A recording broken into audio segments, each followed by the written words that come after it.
Soyez les bienvenus, on se retrouve aujourd'hui pour une vidéo consacrée à The Sadness, film taïwanais de 2021 réalisé par Rob Jabaz.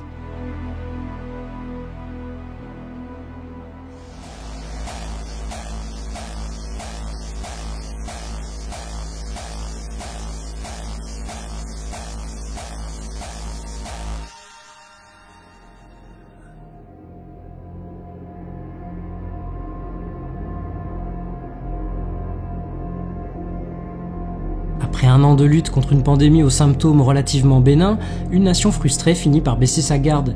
C'est alors que le virus mute spontanément, donnant naissance à un fléau qui altère l'esprit. Les rues se déchaînent dans la violence et la dépravation, les personnes infectées étant poussées à commettre les actes les plus cruels et les plus horribles qu'elles n'auraient jamais pu imaginer.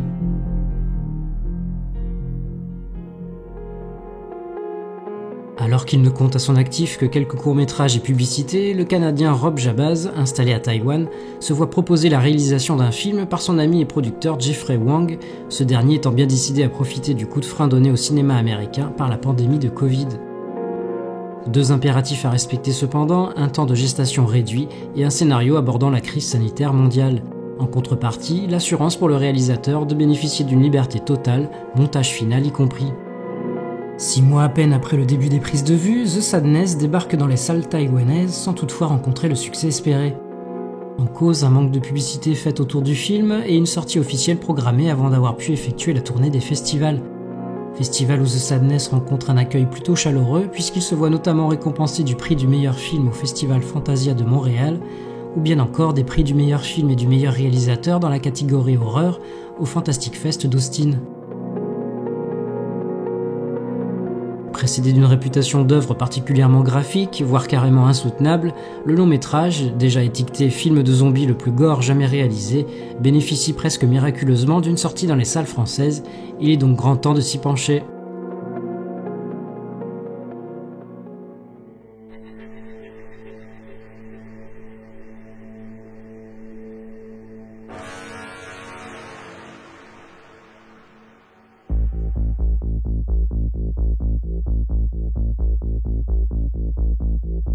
Passé une rapide exposition introduisant le couple formé par les deux personnages principaux, The Sadness ne perd pas plus de temps et nous gratifie de la première attaque violente du film, un amuse-bouche à l'huile de friture avant le carnage à venir.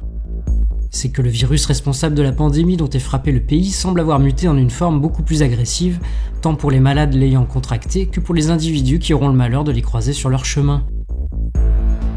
Une terrible menace devenue réalité, et ce malgré les avertissements répétés d'un virologue, avertissements restés lettre morte, personne ne les ayant véritablement pris au sérieux. Pas de bol, la petite grippette fait place à une rage incontrôlable, libérant les instincts les plus primaires, les plus malsains et les plus immondes des sujets infectés. Violence extrême, sexe débridé et toujours plus de sang, ce cocktail détonnant transforme rapidement la ville en véritable enfer sur Terre, un enfer au milieu duquel nos deux tourtereaux, séparés géographiquement, vont tenter de se frayer un chemin, raccrochés au mince espoir d'être à nouveau réunis.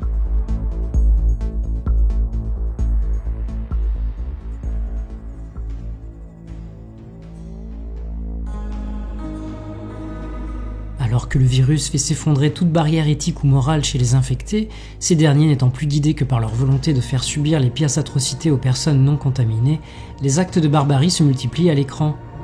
Le film attrape et entraîne le spectateur dans cette descente aux enfers grâce à un rythme soutenu et des effets pratiques, maquillage et prothèses parfaitement réussis, les rares effets numériques présents ne servant qu'à inclure quelques véhicules dans les rues, simuler des destructions dans la ville ou bien encore des corps tombant des immeubles. Inspiré notamment par le cinéma de David Cronenberg, par les films transgressifs hongkongais des années 90 classés catégorie 3, mais sans l'aspect comédie burlesque, ou bien encore par le comic book Crossed, écrit par Garth Ennis, Rob Jabaz livre un long métrage finalement bien dosé dans la violence qu'il propose.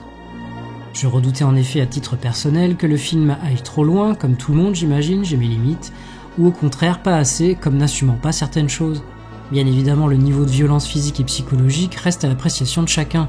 Je conseillerais néanmoins d'être un minimum familiarisé avec ce type de spectacle avant de plonger tête baissée dans The Sadness.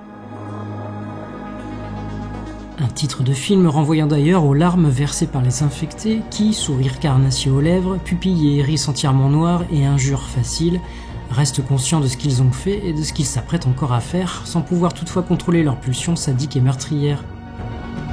Malgré une baisse de régime dans un dernier tiers beaucoup plus plus bavard, malgré quelques références reprises plus que réinventées, malgré un récit maigrichon et des personnages principaux dont les relations sont beaucoup trop superficielles pour vraiment se préoccuper de leur retrouvailles, The Sadness vaut le coup pour son jeu de massacre, mais surtout pour le profond désespoir qui l'anime.